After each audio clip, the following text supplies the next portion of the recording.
Podcast 039. Assalamualaikum warahmatullahi wabarakatuh. Halo kawan pajak dimanapun Anda berada, bertemu kembali dengan kami di Podcast 039, podcastnya KPP Pratama Jakarta Kebonjeruk 2, bersama saya Tina Fauziah. Saya penyuluh di KPP Pratama Jakarta Kebonjeruk 2, dan sore hari ini atau pada hari ini saya ditemani oleh rekan saya Mas Hanung. Mas Hanung Penyuluh juga ya. Penyuluh di juga. KPP Pratama Jakarta Kebonjeruk 2. Sore hari ini kita akan membahas apa nih Mas nih? Kita akan membahas sebuah peraturan baru yang dikeluarkan di tahun 2023 ini, yang menurut saya pribadi ya, ini mempermudah wajib pajak untuk mendapatkan haknya gitu, Mbak. Jadi kan kita sudah masuk ke akhir tahun 2023 ya, Mbak ya. Cuma istilahnya ada salah satu hal yang belum kita bahas ya, tapi padahal ketentuan ini cukup membuat istilahnya sangat menguntungkan gitu untuk para wajib pajak. Ini terkait dengan apa nih? Dengan adalah percepatan pengembalian kelebihan pajak. Oh, berarti terkait dengan pelaporan SPT mungkin ya? Iya, pelaporan SPT. Karena sebentar lagi ini 2023 berakhir, berarti kawan pajak sudah waktunya untuk melaporkan SPT tahun 2023. Nah, barangkali nanti kawan pajak di pelaporan SPT-nya ada yang berstatus lebih bayar. Lebih bayar untuk saat ini atau untuk sebelum Per 5 nih, sebelum Per 5 mengenai percepatan pengambilan pendahuluan ini, prosesnya itu mungkin gimana? Bisa dijelasin? Ya? Jadi mungkin yang perlu kita sampaikan dulu ya, kan kita ada aturan baru, berarti kan ada aturan lama ya Mbak ya. Nah, jadi ketika bahas aturan lama, biasanya salah satu hal yang paling mencolok ya, paling menjadi perhatian gitu kan, adalah tentang jangka waktunya Mbak. Jangka waktu dan kemudian adalah prosedurnya. Nah, jadi kalau sebelumnya ya, yang namanya wajib pajak yang SPT-nya statusnya lebih bayar, wabil khusus ya, dalam ini kita bahas yang orang pribadi saja ya Mbak ya. Jadi kita nggak bahas badan usaha, nggak bahas yayasan dan sebagainya, tapi kita fokuskan ke SPT lebih bayar yang untuk orang pribadi. Ya, orang pribadi baik dia itu adalah sebagai karyawan atau dia bukan sebagai karyawan. Berarti untuk semua jenis SPT ya? Semua jenis SPT, yang wabil khusus, yang SPT orang pribadi. Nah, kalau sebelum Per 5 tahun 2023 ini berlaku, ketika ada wajib pajak ya, misalnya saya sebagai entah pengusaha, Mbak Tina mungkin sebagai seorang karyawan di startup apa gitu kan. Nah, terus statusnya lebih bayar SPT-nya, itu jangka waktu penyelesaiannya adalah maksimal 1 tahun sejak SPT disampaikan. Nah, itu yang paling mencolok ya adalah jangka waktu. Sedangkan setelah berlakunya Per 5 tahun 2023 ini disebutkan bahwa maksimal 15 hari kerja. 15 hari kerja ya Mbak ya, bukan hari 15 hari yang 1, 2, 3 sebelahnya, tapi 15 hari kerja. Kalau dihitung sekitar maksimal 3 minggu setelah disampaikan, kira-kira seperti itu, harus ada keputusan apakah kelebihan pajak tersebut dikembalikan atau tidak. Itu yang perbedaan yang pertama. Jadi jangka waktunya 1 tahun dibandingkan dengan jangka waktunya 15 hari kerja. Nah, setelah yang perubahan yang kedua adalah ketika sebelum Per 5 2023 ini, prosedur pengembalian kelebihan pajak itu harus melalui pemeriksaan pajak. Nah, sedangkan di Per 5 ini ada ketentuan ya Mbak ya, ketika wajib pajak tersebut adalah wajib pajak orang pribadi, kemudian kelebihan pajak yang tercantum di dalam SPT tersebut adalah maksimal 100 juta rupiah, itu dapat memanfaatkan prosedur percepatan pengembalian kelebihan pajak.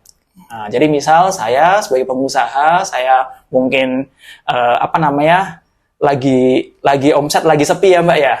Nah, terus saya PPh 25-nya terlalu banyak, setoran terlalu banyak, akhirnya membuat saya lebih bayar, dan ketika SPT tersebut lebih bayarnya 99 juta, ya berarti saya bisa memanfaatkan proses percepatan pengembalian kelebihan pajak itu. Oke, berarti ini perbedaannya dengan yang peraturan lama. Kalau peraturan lama kan hanya wajib pajak yang mencentang 17D saja ya, Iya, pengembalian pendahuluan. Berarti Nah. setelah ada Per 5 ini, semua restitusi di bawah 100 juta untuk orang pribadi bisa dengan pengembalian pendahuluan. Itu namanya percepatan pengembalian ya. Mungkin ada lagi kemudian prosedurnya ya, prosedurnya. Jadi prosedurnya kalau dulu di seksi pemeriksaan nih, berarti wajib pajak akan diterbitkan surat pemeriksaan pajak, panggilan gitu kan, biasalah gitu kan. Dan sedangkan yang ini kita cukup, kalau yang kita ya di Penjolo ini kita cukup melihat kalau misalnya wajib pajak tersebut karyawan, nah kita cukup melihat apakah atas bukti potong tersebut sudah dilaporkan pemberi kerja atau belum. Nah, atau misalnya bukan karyawan, kita lihat setoran PPh 25 bulanannya itu dibandingkan dengan total pengakuan wajib pajak itu lebih bayar di SPT, apakah sudah sesuai atau belum. Kalau memang sudah sesuai, misalnya atas si pengusaha sudah memang benar sesuai, atau si karyawan ini pemberi kerjanya sudah melaporkan SPT-nya tersebut, ya sudah, ya kita kembalikan gitu kan dengan menerbitkan SKP PKP. Oke, berarti surat keputusan pengembalian pendahuluan kelebihan pembayaran pajak. Oke, berarti ini sebenarnya sangat menguntungkan ya untuk wajib pajak. Dari segi waktu bisa lebih cepat mengklaim lebih bayarnya, ya karena prosesnya pun lebih cepat. Cuman dengan syarat mungkin tadi prosedur atau persyaratannya itu harus terpenuhi. Iya. Prosesnya tadi 15 hari kerja ya? Iya. Dalam 15 hari kerja ini kan ada penelitian bukti potong ya, kalau untuk karyawan. Penelitian bukti potong, kemudian nanti wajib pajak kan bisa akan dikirimkan surat dari kita apakah pemberitahuan kalau prosesnya akan melalui pengembalian pendahuluan. Tapi kalau misalnya wajib pajak tidak berkenan melalui pengembalian pendahuluan, itu kan bisa merespon surat kita, memberikan surat tanggapan kalau misalnya si SPT-nya ini tetap diproses 17B atau pemeriksaan, itu bisa juga ya. Bisa juga, terserah wajib pajak maunya apa gitu. Tapi secara ini justru lebih menguntungkan yang ini ya, lebih cepat, kemudian wajib pajak juga tidak perlu proses yang panjang di sini dengan melalui pemeriksaan seperti itu. Jadi istilahnya secara waktu ya lebih enak gitu kan bagi wajib pajak, karena misalnya saya mungkin sebagai karyawan terus diproses pemeriksaan, biasanya dipanggil kan, harus datang ke kantor, padahal waktu kerja saya juga bisa jadi tidak memungkinkan bagi saya untuk datang ke kantor pajak gitu kan. Nah, sekarang ketika dengan adanya percepatan pengembalian pendahuluan ini, si karyawan tiba-tiba terima surat, Anda diproses gitu kan. Terus ketika sudah diproses, terbit SKP PKP, terus dapat, ada rekening nih, diminta rekeningnya dari kantor pajak untuk disampaikan kantor pajak, biar uang atas kelebihannya itu langsung dikembalikan ke rekening wajib pajak tersebut. Jadi memang tidak ada kesempatan bagi petugas pajak untuk bertemu langsung. Jadi prosedur langsung, langsung kita lihat dari kantor aja. Karena hanya melalui penelitian saja. Jadi tidak ada dari kami untuk meminta misalnya berkas yang lebih ini enggak ya? Kalau diminta berkas mungkin ada Mbak. Misalnya ada hal-hal yang istilahnya 1-2 berkas yang belum lengkap misalnya. Kan ketika wajib pajak itu melaporkan lebih bayar, itu kan ada ketentuan untuk mengupload bukti bayar tersebut. Dokumen pendukungnya.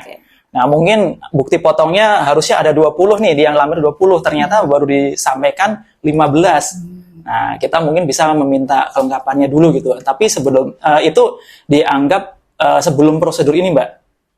Jadi istilahnya kita harus memastikan SPT-nya wajib pajak itu lengkap. Jadi sebenarnya gimana ya?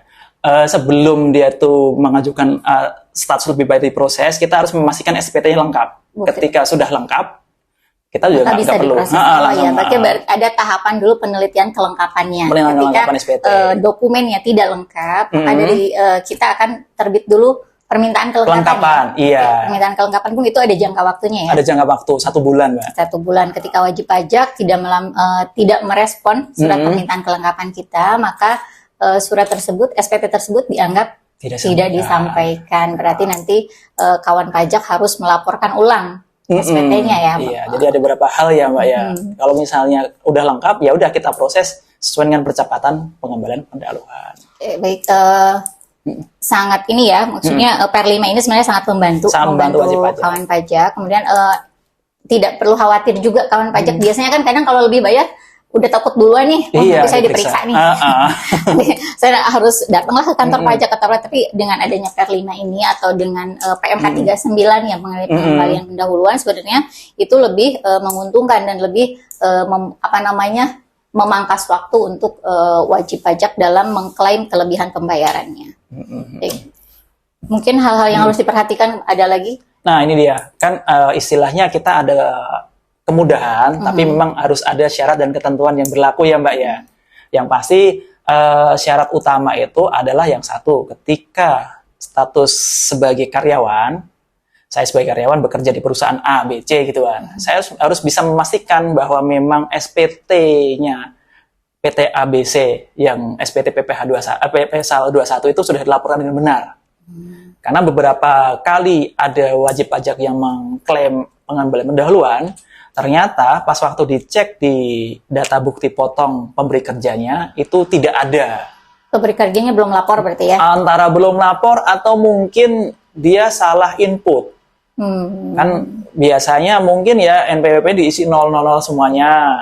Terus NPWP-nya mungkin salah gitu kan.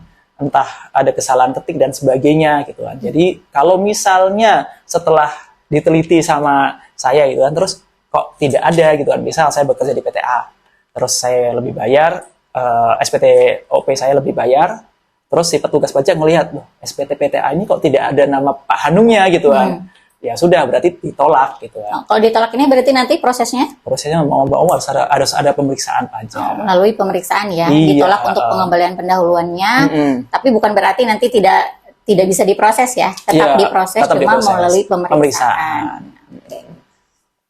Ada lagi?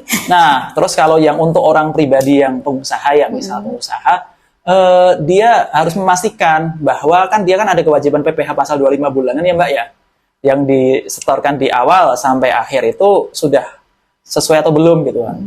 Kan bisa jadi dia mengakui pembayaran PPh 25 bulanan itu dia mengakui 12 bulan. Padahal nyatanya yang dia bayarkan hanya 10 bulan doang gitu kan. Nah, padahal ketika dicek lagi lah kok hitungannya salah gitu kan. Berarti bisa jadi pengembalian pendahuluan itu ditolak karena hal-hal tersebut. Untuk jaga-jaga dilampirkan aja ya bukti store-nya juga bukti store-nya. Juga bukti store-nya harus mungkin akan dicek lagi kan apakah sudah di PBK atau belum gitu kan. Khawatirnya ternyata pas waktu dicek ternyata udah di PBK gitu kan. Jadi pengembalian nggak bisa diproses. Lebih aman dilampirkan aja sebagai dokumen pendukung gitu ya. Itu saja mungkin Mas Hanung terkait Per 5. Terus mungkin ya dari wajib pajak sebenarnya ketika ditolak ya Mbak ya, sebenarnya wajib pajak itu bisa melakukan pembetulan SPT. Iya, selama proses pemeriksaan itu belum berjalan. Jadi misalnya saya menolak Mbak Tina nih, SPT-nya karena nggak lengkap, ya udah saya ajukan usul pemeriksaan gitu kan. Terus Mbak Tina merespon, saya nggak pengen diperiksa nih, saya akan betulkan SPT-nya. Boleh Mbak Tina membetulkan SPT-nya asal dilakukan pembetulannya itu ketika belum dilakukan pemeriksaan ya SP2 ya Mbak ya. Belum dimulai ya. Belum dimulai. Nah, itu ya. Kalau sudah dimulai apalagi udah menjelang akhir ya mohon maaf akan tetap diproses pemeriksaannya. Terkait LB nih, kadang suka ada wajib pajak yang komplain juga. Saya di SPT misalnya lebih bayarnya 50 juta, tapi ketika terbit SKPPKP misalkan hanya 30 juta. Itu biasanya karena apa itu? Ya. Biasanya banyak hal ya. Pajak, ya. Jadi pertama yang mungkin bisa jadi bukti potongnya yang dilaporkan, misalnya yang dilaporkan perusahaan diakui oleh si wajib pajak itu 10, ternyata yang dilaporkan oleh perusahaan adalah 5. Jadi kita koreksi nih. Jadi diakui 10 ya kita coret yang 5-nya. Ternyata masih lebih bayar ya udah kita ajukan pengembalian. Atau yang kedua, si wajib pajak itu punya utang pajak. Jadi misal dulu pernah diperiksa terus belum dilunasi utang pajaknya, atau dulu sempat telat penyampaian SPT, telat membayar, itu kan kena sanksi tuh Mbak. Jadi atas kelebihan pendahuluan tersebut sebelum dikembalikan langsung ke wajib pajak dikurangi dengan utang pajak yang kompensasinya tersebut. Kompensasi untuk utang pajak. Jadi ya bukan berarti uangnya tersebut akan ditilep orang-orang pajak ya Mbak ya, tapi karena memang di situ masih ada pajak utang pajaknya, atau mungkin transaksi yang dilaporkan oleh perusahaan itu tidak lengkap. Intinya kita itu meneliti sesuai dengan dokumen yang ada pada sistem, karena kita hanya penelitian, berarti kita hanya mengecek di sistem. Ketika sesuai dengan sistem, maka itulah yang akan kita kabulkan ya, lebih bayarnya. Jadi terkait dengan sistem ya Mbak ya, makanya sekarang ada kewajiban untuk melakukan validasi atau pemadanan NIK ya Mbak ya. Nah makanya ini adalah salah satu momen yang pas ketika mungkin dari wajib pajak ini belum melakukan validasi, bisa jadi ketika diinput sama perusahaan ya mungkin salah satu halnya karena memang nggak validnya itu mungkin ya, bisa jadi ya Mbak ya. Tapi ini salah satu hal ya, biar lebih mempermudah, mulai sekarang sebelum 1 Juli 2024 ya Mbak ya, itu wajib pajak orang pribadi paling nggak harus melakukan validasi. Validasinya itu adalah kita menggunakan NIK sebagai NPWP. Jadi ke depan sudah tidak perlu NPWP yang 15 digit ya, yang 0 sekian itu udah nggak perlu lagi, tapi kita pakai NIK semuanya. Cuma untuk melihat apakah NIK saya sudah valid atau belum, nah bisa dicek dengan DJP online. Masuk ke DJP online masing-masing, dilihat di situ apakah ada kolom NPWP dan kolom NIK. Kalau dua-duanya sudah terisi, berarti sudah valid, tidak perlu dipadankan lagi. Atau misal kok NIK-nya nggak sesuai, nah mungkin itu perlu konfirmasi ya. Nah tapi bisa kalau misalnya harus menghubungi KPP terdaftar. Misal saya NIK saya 13 sekian, tapi ternyata tercantum 12 sekian gitu kan. Nah saya harus menghubungi KPP terkait dulu gitu kan. Atau ketika saya sudah tanda NIK-nya itu straight, kan berarti belum padan nih. Nah kalau belum valid, silakan lakukan validasi mandiri dengan memasukkan nomor NIK, tempat lahir, dan tanggal lahir.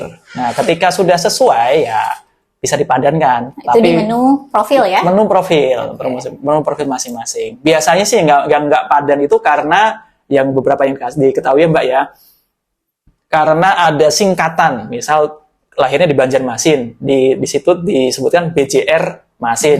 Jadi tidak valid karena ada ada yang tidak sesuai dengan data KTP. Perbedaan nama juga bisa nama juga di KTP, kemudian nama ketika daftar NPWP ada berbeda sedikit aja, itu kemungkinan akan tidak valid ya.